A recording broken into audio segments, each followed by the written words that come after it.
Party के हमारे सभी पदाधिकारीगण भारी संख्या में संभल की इन परियोजनाओं के लिए आज यहां पर उपस्थित संभल के मेरे सभी उपस्थित बहनों और भाइयों,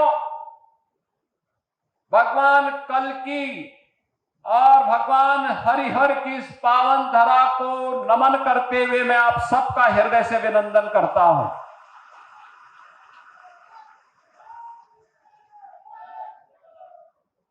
आप सभी को इन परियोजनाओं के लिए हृदय से बधाई भी देता हूं और रक्षाबंधन और श्री कृष्ण जन्माष्टमी के पूर्व मिलने वाले इन उपहारों की शुभकामनाएं भी देता हूं।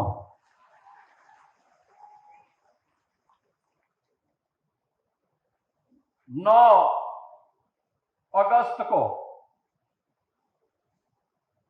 रक्षाबंधन का पावन पर्व है और रक्षाबंधन हमारे यहां सनातन धर्म की परंपरा में एक पुरोहित के द्वारा एक यजमान के हाथों की यजमान के लिए, एक बहन के द्वारा एक भाई के लिए एक पवित्र सामाजिक बंधन के इस आयोजन के साथ हम जुड़ने जा रहे हैं। याद करिए, पर्व और त्योहारों की एक लंबी श्रृंखला सनातन धर्म की परंपरा में हम सबको इसकी गहराई, इसके महात्म, इसके सामाजिक और आध्यात्मिक महात्म की ओर हम सबका ध्यान आकर्षित करते हैं। भाई बहन के बीच संवाद और संपर्क कैसे होने चाहिए, एक पुरोहित का यजमान के प्रति दायित्व क्या होना चाहिए, इन सब के लिए ये पर्व और त्योहार हम सबको एक नई प्रेरणा प्रदान करते हैं। और इसीलिए तो हमारी सरकार ने तय किया है कि 8, 9 और 10 अगस्त को हर वाहन के लिए उत्तर प्रदेश परिवहन निगम और नगर विकास की बसेज में फ्री में यात्रा की सुविधा उपलब्ध रहेगी। एक सहयात्री के साथ में वे उत्तर प्रदेश के अंदर कहीं से भी कहीं तक यात्रा कर सकती हैं, कोई किराया उनसे चार्ज नहीं होगा। ये बहनों को ये डबल इंजन सरकार की एक उपहार है और अगर बहनों को उपहार मिल रहा है तो गुलाब देवी जी तो इतने दिनों से पीछे पड़ी हुई थी कि जिला मुख्यालय बनना चाहिए, बनना चाहिए, बनना चाहिए। आज वही जिला मुख्यालय का उपहार देने के लिए हम संभल नगर को आए हैं। बहनों और भाइयों, संभल की घोषणा हुई थी 2011 में। पिछले 14 वर्षों के पास संभल के पास अपना जिला मुख्यालय नहीं, पुलिस लाइन नहीं। हमने 288 करोड़ पुलिस लाइन के लिए यहां स्वीकृत किए हैं, काम चल रहा है। जैसे पुलिस लाइन का काम बेहतरीन तरीके से आगे बढ़ रहा है, ऐसे ही लगभग 80 एकड़ क्षेत्रफल में जिला मुख्यालय के निर्माण के लिए भी इंटीग्रेटेड ऑफिस कॉम्प्लेक्स देंगे। एक छत के नीचे जिला से जुड़े हुए सभी कार्यालय एक छत के नीचे लेके आएंगे और जनता को वहां पर सभी प्रकार की सुविधाएं उपलब्ध करवाने का काम करेंगे। यहां से संभल की दूरी को कम करने के लिए 4 लेन की कनेक्टिविटी भी देंगे। कोई समस्या नहीं आएगी, क्योंकि संभल तो हम सबकी आस्था का प्रतीक है। हरि और हर यानी विष्णु और शिव दोनों का जहां पर एक सामूहिक रूप से दर्शन हो सकते हो, वही है हरिहर। भगवान विष्णु का 10वां अवतार इसी संभल में हमारे पावन ग्रंथों ने माना है। बहनों और भाइयों, कुछ लोगों को यह विवादित विषय लगता होगा, क्योंकि जिनकी पृष्ठभूमि ही विवादित है, जिनका पारिवारिक पृष्ठभूमि ही विरासत है, उन्हें हिंदू परंपरा में विवाद नजर आता है। लेकिन यह विवाद का विषय नहीं हो सकता है, यह विवाद का विषय नहीं हो सकता है। यहां पर जब संभल की हम चर्चा करते हैं तो बहनों और भाइयों, यह हम सबका और दुनिया का ध्यान आकर्षित इसके माध्यम से हम सबका हो जाता है। आपने इस बात को देखा होगा कि संभल की चर्चा जो सबसे प्राचीन पुराण है, श्रीमद् भागवत महापुराण, 5000 साल पहले रचा गया था। भगवान वेदव्यास ने महाभारत युद्ध के बाद उस समय की शांति के लिए, मुक्ति के लिए जिस महापुराण की रचना की थी वह श्रीमद् भागवत महापुराण है। स्कंद पुराण, विष्णु महापुराण, इन सब में यह उल्लेख है। चिल्ला चिल्ला के हमारे पावन ग्रंथ इस बात का उल्लेख कर रहे हैं कि भगवान विष्णु का 10वां अवतार कल्कि में होगा। स्कंद पुराण ने तो इस बारे में कहा है कि सत्य सत्यव्रतो नाम त्रेतायाम च महदगिरी द्वापरे पिंगलो नाम कलो संभल उच्यते। यानी संभल ये कलयुग का नाम है। अलग अलग युग में अलग अलग नाम थे। सतयुग में सत्यव्रत, त्रेता में महदगिरी, द्वापर में पिंगल और आज सांभल यानी संभल हो गया।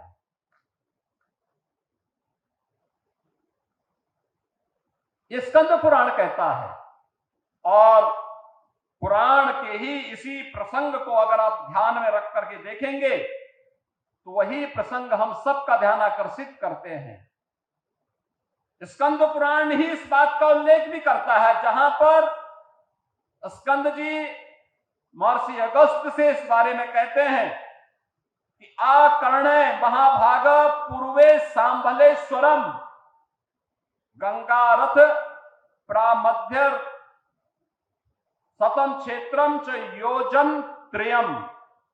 यानी यह संभल के बारे में कि संभल नगर जो भागीरथी गंगा और राम गंगा के मध्य में है, यह 36 किलोमीटर की दायरे में स्थित है।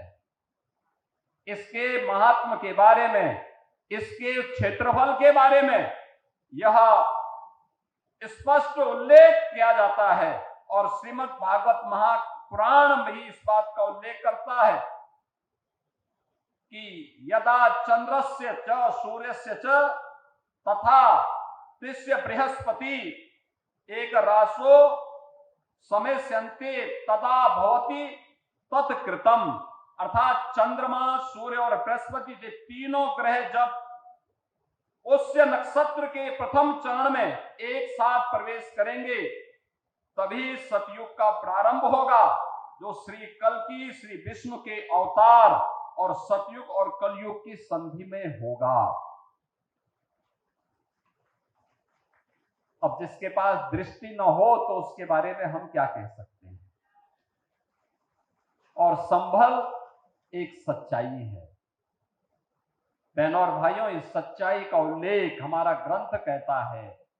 68 तीर्थ थे, 68 तीर्थ थे यहाँ के, 19 पावन कूप थे, परिक्रमा का मार्ग था, सब कुछ था। कैसे बर्बर अत्याचारों से विदेशी आक्रांताओं ने इन तीर्थों को नष्ट किया, अपवित्र किया, कैसे इन कार्यों को अपवित्र करने का कार्य किया। कैसे कब्जे हो जाते हैं, 19 के 19 कूपों पे कब्जा हो जाता है, तीर्थों पर कब्जे हो जाते हैं, मार्ग तोड़ दिए जाते हैं। 24 कोस और 84 कोस की परिक्रमा के मार्ग को बाधित किया जाता है। परिणाम एक सच को छुपाने का कुत्सित प्रयास। लोक माता अहिल्याबाई होलकर ने अपने समय में इन तीर्थों का पुनरुद्धार किया था। उन्होंने उस समय जब काशी विश्वनाथ मंदिर के पुनरुद्धार का कार्य लोक माता अहिल्याबाई होलकर ने किया था, उसी समय भगवान सोमनाथ के मंदिर का, चाहे भगवान सोमनाथ का मंदिर सौराष्ट्र गुजरात का हो या काशी में भगवान विश्वनाथ का मंदिर, ये क्रूर आक्रांताओं के बर्बरता के शिकार हुए थे। उनका पुनरुद्धार करने का काम, यह कार्य भी लोक माता अहिल्याबाई होलकर ने किया था। तो साथ ही साथ उन्होंने संभल के इन तीर्थों के पुनरुद्धार का भी काम किया था। आज भी आप देखते होंगे लोक माता अहिल्याबाई होलकर ट्रस्ट के द्वारा तमाम तीर्थों के लिए कुछ सहयोग किया जाता है, लेकिन अब हमारी सरकार ने तय किया है 68 के 68 तीर्थों को, 19 के 19 कूपों को, परिक्रमा मार्ग के पुनरुद्धार का कार्य अब एक डबल इंजन की सरकार उठाएगी। ये हमारा दायित्व भी है, नैतिक कर्तव्य भी है, क्योंकि विकास तभी सार्थक होता है जब वह विरासत के साथ जुड़ती है। ये विरासत का संरक्षण भी है और आने वाले वर्तमान और भविष्य के सुनहरे सपने को उड़ान देने के लिए उन्हें विकास की प्रक्रिया से जोड़ने का एक अभियान भी है। आज आप देखते होंगे काशी विश्वनाथ धाम प्रधानमंत्री मोदी जी के कर कमलों से जो भव्य स्वरूप प्राप्त किया है, आज काशी में कोटि कोटि भारतवासी आकर के, सनातन धर्मावलंबी आकर के आस्था के साथ साथ वहां के विकास को एक नई ऊंचाई पे पहुंचा रहे हैं। 500 वर्षों के बाद अयोध्या में श्री राम जन्मभूमि पे भगवान श्री राम के भव्य मंदिर के निर्माण बनने के साथ ही एक नई अयोध्या के दर्शन हमें अयोध्या धाम में देखने को मिलते हैं। बहनों और भाइयों, अगर काशी में और अयोध्या में हो सकता है तो संभल में क्यों नहीं? संभल भगवान कल्की और हरिहर के इस पावन धाम के पुनरुद्धार का कार्य क्यों नहीं? और उसी दायित्व का निर्वहन करने के लिए सरकार आई है आपके पास। सरकार आपके पास आई है आपसे कहने के लिए हम विकास भी कराएंगे, हम लोक कल्याण के कार्यक्रमों को भी करेंगे, बिना भेदभाव के शासन की योजना का लाभ हर गांव, हर गरीब, हर किसान, हर नौजवान को देंगे और संभल जैसी सच्चाई को छुपाने की कुत्सित चेष्टा करने वालों के उन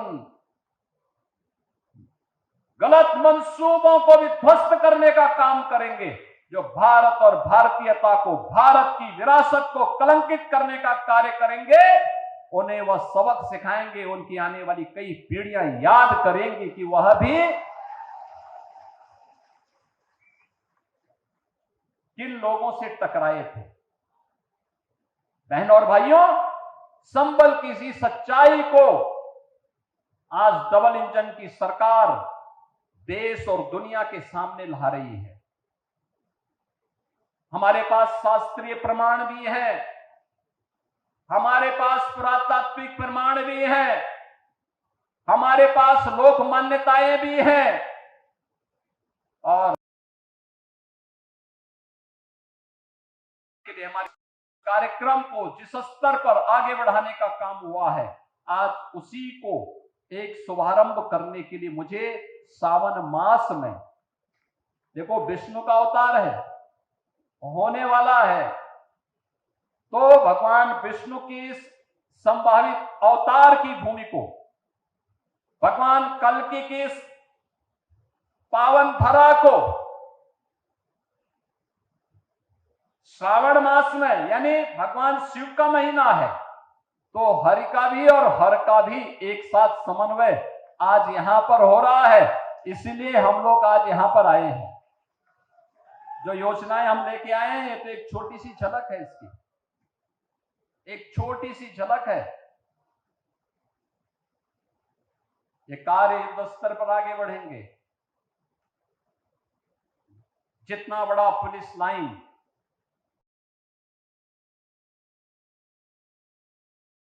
भी यहां पे बनेगा, इंटीग्रेटेड कॉम्प्लेक्स होगा, एक छत के नीचे सभी समस्याओं का समाधान। जनता जनार्दन को, संबल वासियों को कहीं दौड़ धूप करने की आवश्यकता नहीं पड़ेगी। वैसे भी चंदौसी तो हमारा वैसे पहले से ही ये मान्यता प्राप्त है कि ये मिनी काशी है, छोटी काशी के रूप में उसकी मान्यता है। लोग वृंदावन के रूप में, काशी के रूप में बड़ी मान्यता के साथ, बड़ी श्रद्धा भाव के साथ वहां की पर सैकड़ों की संख्या में बने हुए मंदिरों में दर्शन करने के लिए आते हैं। चंदौसी में एक बार आना भी है मुझे, वहां पर बजरंगबली का एक बड़ी मूर्ति भी बनाई हुई है। बहनों और भाइयों, विरासत को विस्मृत करके कोई भी समाज आगे नहीं बढ़ सकता, नहीं बढ़ सकता। और संभल किसी सच्चाई को हम बताने के लिए आपके बीच आए हैं। याद करना, संभल के साथ क्या नहीं हुआ आजादी के बाद भी, क्या नहीं पाप कांग्रेस और समाजवादी पार्टी ने किया। कांग्रेस यहां सामूहिक हत्या करवाती थी और समाजवादी पार्टी उनके चेले के रूप में उनके पाप पर पर्दा डालने का काम करती थी, हत्यारों को बचाने का काम करती थी। यही तो हुआ था संभल में, यही तो हुआ था आजादी के बाद में जो कत्लेआम हुए थे। क्योंकि अगर ये सच्चाई सामने आ जाती तो उनको वोट बैंक खिसकने का भय था। हम लोग वोट बैंक के लिए नहीं आए हैं, हम तो विरासत का संरक्षण करने के लिए आए हैं। वोट बैंक नहीं, विरासत का संरक्षण है। हम विकास को जोड़ने के लिए आए हैं। हर उत्तर प्रदेश वासी का विकास पर पूरा अधिकार है। विकास से उन्हें वंचित करके ये बांटने वाले लोग गरीबों के हक पे डकैती डालते थे। गरीब को राशन नहीं मिलता था, गरीब को मकान नहीं मिलता था, बेटी की शादी के लिए अनुदान नहीं मिलता था, एक गरीब को स्वास्थ्य की सुविधाएं नहीं मिलती थी। गरीब बच्चा स्कूल में जाता था, न शिक्षक होता था, न बुनियादी सुविधाएं होती थी। बेटी असमय स्कूल छोड़ने के लिए मजबूर होती थी क्योंकि विद्यालय में न पेयजल की व्यवस्था थी, न शौचालय की व्यवस्था थी। और आज जब डबल इंजन की सरकार काम कर रही है, आज आप देख रहे होंगे विद्यालयों में बुनियादी सुविधाएं, बालक और बालिकाओं के लिए पेयजल की व्यवस्था भी है, टॉयलेट की व्यवस्था भी है, अच्छा फर्श बना है। फर्श बनाने के साथ ही डिजिटल लाइब्रेरी भी है, स्मार्ट क्लास भी है, पर्याप्त सुविधाएं उपलब्ध करवाई जा रही हैं। अटल आवासीय विद्यालय आप देखिए, श्रमिकों के बच्चों के लिए और कोविड कालखंड में जो बच्चे निराश्रित हुए थे, जिन्होंने अपने अभिभावकों को खोया था, उनके लिए अटल आवासीय विद्यालय बन रहे हैं। पिछली सरकार एक जिले में एक माफिया पालती थी, उस माफिया के गुंडे पूरे जनपद को तबाह करते थे, दंगा करवाते थे, अराजकता फैलाते थे। हमारी सरकार वन डिस्ट्रिक्ट वन प्रोडक्ट के माध्यम से स्थानीय कारीगरों और हस्तशिल्पियों को कारोबार के साथ जोड़ रही है। One district one medical college देकर के बेहतरीन स्वास्थ्य की सुविधा दी जा रही है। बिना भेदभाव के हर गरीब को 5 लाख रुपए का आयुष्मान भारत का स्वास्थ्य बीमा का कवर भी दिया जा रहा है। राशन की सुविधा उपलब्ध करवाई जा रही है। हर गरीब को आवास की सुविधा उपलब्ध करवाई जा रही है और हर बेटी के लिए शिक्षा के साथ साथ उसकी शादी का इंतजाम के लिए भी सरकार बेटी को विदा करने के लिए भी 1 लाख रुपए का अनुदान सामूहिक विवाह योजना के माध्यम से उपलब्ध करवा रही है। युवाओं के लिए भर्ती के अभियान को भी बिना भेदभाव के आगे बढ़ाया जा रहा है। पिछले 8 वर्ष में 8.5 लाख नौकरी, अभी हाल ही में 60,244 पुलिस की भर्ती की प्रक्रिया को सकुशल संपन्न किया गया। हर जनपद के युवा आए थे, चेहरा नहीं देखा गया, जाति नहीं देखी गई। उत्तर प्रदेश का नागरिक है, उसको अधिकार मिल।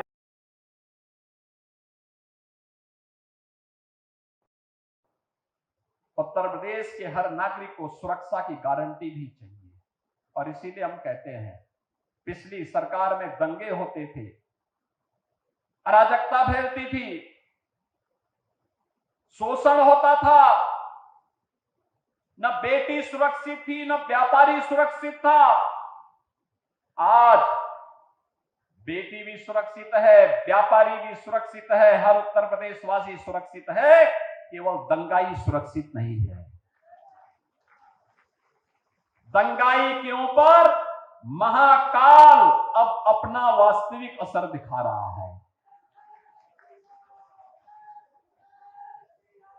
अब वह अपनी गति को दुर्गति में बदलने के लिए वहां दिखाई दे रहा है और संभल और उत्तर प्रदेश अपनी गति को प्रगति की तरफ उछाल मार रहा है और उसी प्रगति के साथ जोड़ने के लिए आज हम सब आपके बीच आए हैं। आज यहाँ पे शिक्षा के लिए, व्यावसायिक शिक्षा के लिए, उच्च शिक्षा के लिए, पेयजल के लिए, सड़क के लिए, पर्यटन की सुविधाओं को लेकर, जिला मुख्यालय को लेकर, आंगनबाड़ी केंद्रों के लिए, कंपोजिट विद्यालय को लेकर के ये सभी उपहार आपको उपलब्ध कराए जा रहे हैं। और इसलिए भी क्योंकि जन्माष्टमी भी आ रही है, यानी ये 3 पर्व तो एक साथ, रक्षाबंधन 9 अगस्त को, 9 अगस्त काकोरी के क्रांतिकारियों की, महानायकों की 10 एक्शन के स्मृति दिवस भी है, 9 अगस्त की तिथि। बहनों और भाइयों, 15 अगस्त देश का स्वाधीनता दिवस, प्रधानमंत्री जी ने आह्वान किया है हर घर पे तिरंगा फहराना है। 13, 14, 15 हर भारतवासी अपने घर के ऊपर भारत के आन बान शान के प्रतीक तिरंगा लहराने का काम करिए। भारत के आन बान शान का प्रतीक हमारा तिरंगा है। और साथ ही साथ 16 अगस्त श्री कृष्ण जन्माष्टमी, परित्राणाय साधूनाम विनाशाय च दुष्कृताम, सज्जनों के लिए सज्जनों के संरक्षण के लिए और दुर्जनों के संहार के लिए भगवान बार बार आते हैं, बार बार आएंगे और कल की भगवान भी संभल में अवश्य आएंगे। यह संकल्प लेकर के हम सबको आगे बढ़ना होगा। मैं संभल वासियों के लिए, जनपद वासियों के साहस का यहां पर सम्मान करता हूं। विपरीत परिस्थितियों में रह करके जिन लोगों ने दंगों की त्रासदी को झेला, पिछली सरकारों के अराजक और भ्रष्ट रवैये के कारण प्रताड़ित होते रहे, लेकिन उन्होंने कभी भी अपने मिशन से भटके बगैर, बिना न झुके न भटके, न कहीं विचलित हुए, लगातार संघर्ष करते रहे। उन सभी कार्यकर्ताओं का, संभल वासियों का, आपका जो संभल है ना, इस संभल ने अन्य लोगों को भी दंगाइयों से लड़ने की एक नई ताकत दी है और इसके लिए मैं आपका अभिनंदन करने के लिए भी आया हूं, आपको आश्वस्त करने के लिए आया हूं। ये डबल इंजन की सरकार आपके विरासत और संरक्षण के लिए और विकास को आगे बढ़ाने के लिए पूरी प्रतिबद्धता के साथ कार्य करेगी। और उसी कार्यक्रम का शुरुआत करने के लिए कि जिन लोगों ने संबल के साथ पाप किया था, उनको उसके पाप की सजा मिलेगी। जिन लोगों ने भी संबल के विकास से वंचित किया था, उनको इसकी कीमत चुकानी पड़ेगी। जो लोग संबल को दंगाग्रस्त करते थे, जो लोग सनातन धर्म के इन पवित्र स्थलों को पवित्र करते थे, उन्हें इसकी कीमत तो चुकानी ही पड़ेगी। और इसी का आश्वासन देने के लिए आज मुझे संभल आना पड़ा है। मैं इस अवसर पर एक बार फिर से इन सभी योजनाओं की सौगात आप सबको समर्पित करता हूं। इसका उपहार है संभल वासियों को, और संभल के विकास के लिए ये जिला मुख्यालय आपका तैयार होगा, भव्य जिला मुख्यालय तैयार होगा। ये जिला मुख्यालय आपके विकास को एक नई उड़ान देगा और संभल को भगवान कल्कि के अवतार की पावन सभी को रक्षाबंधन, स्वाधीनता दिवस और श्री कृष्ण जन्माष्टमी की हृदय से बधाई और शुभकामनाएं देते हुए